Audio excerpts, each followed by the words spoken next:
মাহে রমজানের শিক্ষায় উদ্বুদ্ধ হয়ে সংঘাত পরিহার করি, প্রধান উপদেষ্টার বক্তব্য।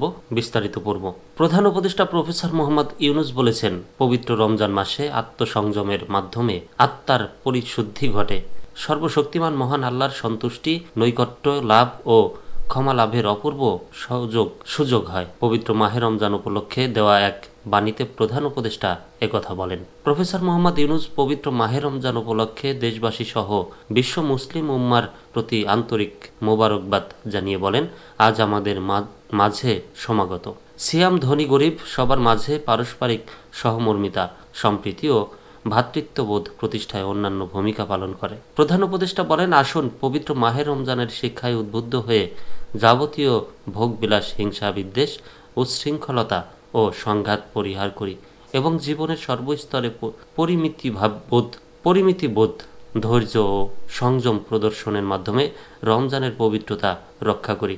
সিয়াম পালনের পাশাপাশি বেশি বেশি কোরআন তেলাওয়াত করি এবং ইবাদত বন্দেগীতে মশগুল থাকি। তিনি বলেন, মহান আল্লাহ আমাদের জাতীয় জীবনে পবিত্র মাহে রমজানের শিক্ষা কার্যক্রম করার তৌফিক দান করুন।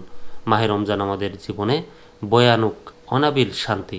মহান আল্লাহ তাআলা আমাদের সকলকে ক্ষমা ও হেফাজত করুন।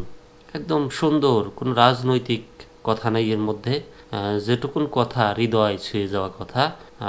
মাহে রমজান শুরুর উপলক্ষে তিনি এই পবিত্র বাণী, এটা এক ধরনের পবিত্র বাণীই বলা যায়, খুব সুন্দর কথা তিনি বলেছেন।